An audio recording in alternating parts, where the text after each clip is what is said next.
La más clásica de las preguntas que surgen a partir de los debates de estas características, sobre todo en el caso particular del que vivimos ayer en la provincia de Santa Fe, teniendo en cuenta que es el primer debate por ley así marcado, con lo cual se convirtió en un hecho histórico, más allá de las evaluaciones de quién estuvo mejor, quién estuvo peor, la pregunta lógica que siempre surgen a partir de estos hechos es, ¿hubo un ganador, digamos, alguien se impuso sobre el resto de los postulantes a la hora de la evaluación del debate? La respuesta es muy simple y muy rápida. Cuando todos se adjudican la victoria es porque no hubo un claro ganador. Esto ha quedado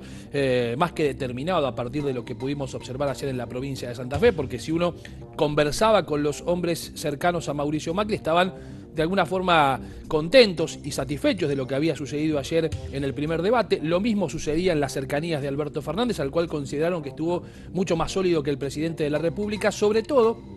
en uno de los ejes que había generado mucha expectativa en el desarrollo de este primer encuentro, que tenía que ver con la economía, el flanco más débil del oficialismo, el flanco más débil de Mauricio Macri, que pretendía ser aprovechado no solo por Alberto Fernández, sino también por el resto de los candidatos, apuntando sobre lo que sabemos, y sabían por supuesto cada uno de los postulantes, que eran los sitios donde Macri podría encontrar mayores dificultades para explicar la realidad de estos días. Una inflación que podrá terminar cerca del 300% a finales del año, sobre todo el mandato de Mauricio Macri, con un dólar que cotizaba 10 pesos cuando asumió Macri y que va a terminar cerca de los 60, por lo menos en la cotización de esta fecha, con lo cual la economía era uno de los ejes centrales de este debate que Alberto Fernández aprovechó con la difusión y el recuerdo de algunas cifras en particular. Macri trató de salir de esa situación y lo hizo en algún punto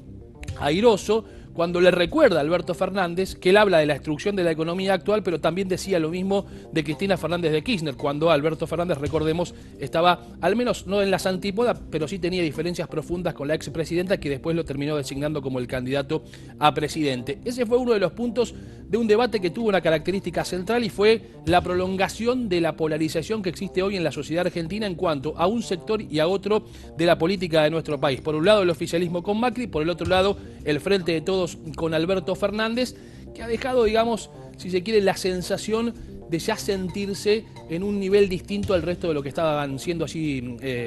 discutiendo, por lo menos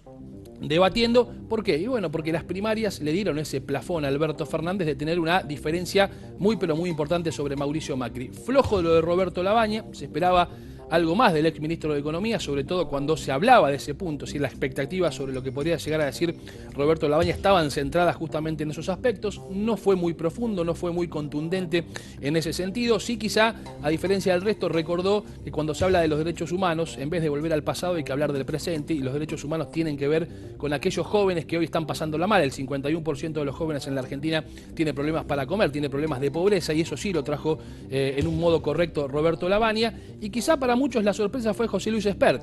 con algunas propuestas que son muy difíciles de llevar adelante, sobre todo porque también es muy complicado que Espert acceda a la jefatura de Estado, pero sí planteando una reducción del gasto público, fuerte reducción innecesaria del gasto público, que el consumo solamente se podrá reactivar en función de, primero, reactivar las exportaciones, y además proponiendo arancelar la universidad pública para generar becas y que puedan ser incluidos el resto de los argentinos. Muy poco lo de Gómez Centurión, que batalló sobre su eje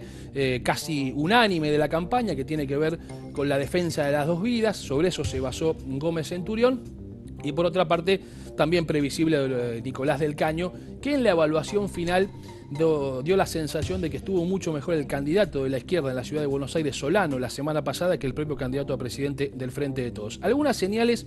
para entender también el juego político detrás del debate y los mensajes que se prodigaron. ¿Cómo arrancó Alberto Fernández? Recordándole a Macri el debate del 2015, y para eso lo invitó a Daniel Scioli, al cual sentaron en la primera fila, y Alberto Fernández arrancó diciéndole: aquí hay un presidente que mintió hace 4 años y hubo alguien que dijo la verdad. Ese alguien está sentado en la primera fila. Se refería a Scioli. Claramente tuvo intenciones Alberto Fernández de llevarlo a Scioli para provocar ese punto de encuentro en el inicio del debate. Otro de los aspectos a mirar de cerca, teniendo en cuenta el futuro, 2 veces Alberto Fernández le dio la razón a Roberto Lavagna. ¿Estará pensando Alberto Fernández en convocarlo a Roberto Lavagna si es electo presidente? El rumor ya está instalado. Veremos si eso efectivamente sucede después del 27 de octubre. Y otro dato también significativo, en casi todas las críticas, el hombre de la izquierda, Nicolás del Caño, no apuntó tanto a Macri, al cual se supone que está en sus antípodas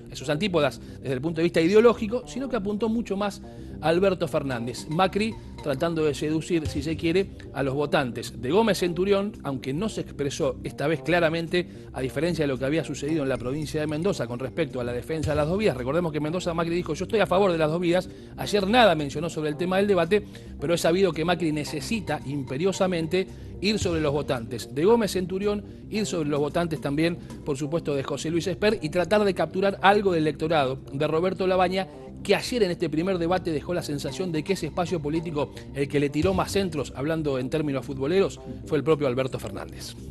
Bueno.